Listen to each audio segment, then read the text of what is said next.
Hi, I'm Mr. G again, and this one is about my favorite baseball team, the New York Mets. Since I was about 6 going on 7, I have been an avid New York Met baseball fan.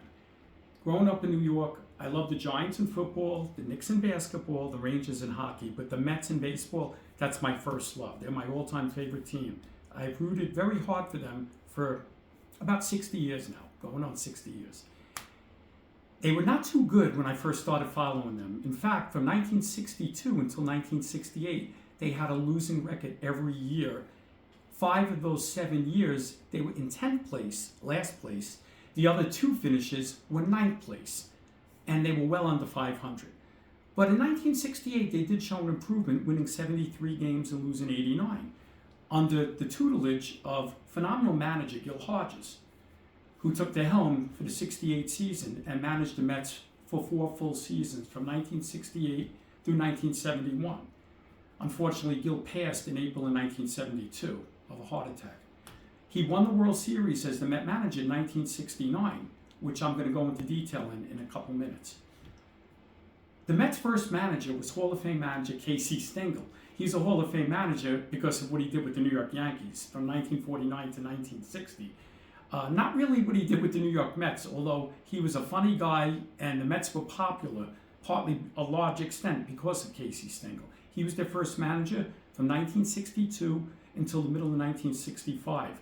He was relieved in the middle of the season by Wes Westrum, who took over the team from 65 through the very end of 67, with 11 games left, Salty Park had finished up. And then Gil Hodges was hired, and then the fun began. The Mets were no longer the laughingstock of the league.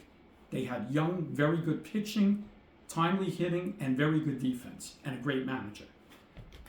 Going into the 1969 season, nobody took the Mets that seriously, though. They knew they were an improving team and a young team, but nobody thought they were going to go from 73 wins to 100 wins. They won 100 and lost 62. And now they had a 4-division situation in baseball where there was expansion, so now you had 2 teams in each league making the playoffs. The winner of the East Division faced the West Division winner. The Mets beat the Braves in a best-of-5. The Orioles beat the Twins in the American League playoffs in a best-of-5, both of them 3-game sweeps. So now the Mets were going to face the Orioles, who won 109 games and lost 53, and were heavily favored to beat the Mets in the 1969 World Series. Things started off not that good for the Mets. Hall of Fame pitcher Tom Seaver, who won 3 Cy Young Awards as a Met pitcher, including one in 1969, Baseball Register, my favorite book, published by the Sporting News. He's on the cover of the 1970 edition because of his accolades in 1969. He won 25 games and lost 7. But in Game 1 of the World Series, the Orioles beat him 4-1 behind Mike Cuellar's pitching. So the Mets lost the first game. They went on to win the second game in Baltimore behind Jerry Koosman's stellar pitching, 2-1. Now, the next 3 games are going to be at Chase Stadium in New York. Little did the Orioles know, they weren't going back home to resume the series. The Mets were going to win all 3 games in New York. Game 3 was Gary Gentry against Hall of Fame pitcher Jim Palmer. On paper, it looked like the Orioles should have a cakewalk. Unfortunately for them, they didn't score any runs this game. Hard-hitting team as they were, the Mets got 5, the Orioles didn't have any. And what made that game amazing was 2 miraculous catches by Tommy Agee in center field. The Mets scored 5 runs that game. Tommy Agee saved 5 runs. His great backhand catch in left center field off the bat of Ellie Hendricks early in the game in the 4th inning of Game 3 saved 2 runs at the time. And then he made a great catch in left center field off the bat of Paul Blair in the 7th inning with the bases loaded, saving 3 more runs. The Orioles didn't know what to do. They couldn't beat the Mets in that game, so now it's 2-1, and we're going to Game 4, and it's a rematch between Seaver and Cuellar. Seaver was amazing this game. Led by Don Clendenin's early home run, who would go on to win the MVP in the series with 3 home runs in 5 games, the Mets led 1-0 the whole game just about until the top of the 9th. After 1 out, the Orioles got back-to-back hits. They had runners on 1st and 3rd, and Brooks Robinson in a line drive, a sinking line drive to right field, and Ron Swoboda, not really known as a great outfielder, made a phenomenal diving catch, somehow managed to hold on to the ball. He couldn't get the guy tagging up from 3rd, Frank Robinson, who scored the tying run, but had the ball got by him, it could have been a triple and disastrous for the Mets. In either case, the score was 1-1. We went to extra innings. They went to extra innings, and in the 10th inning, the Mets won the game 2-1. So they had great pitching, great defense, timely hitting, and yes, divine intervention.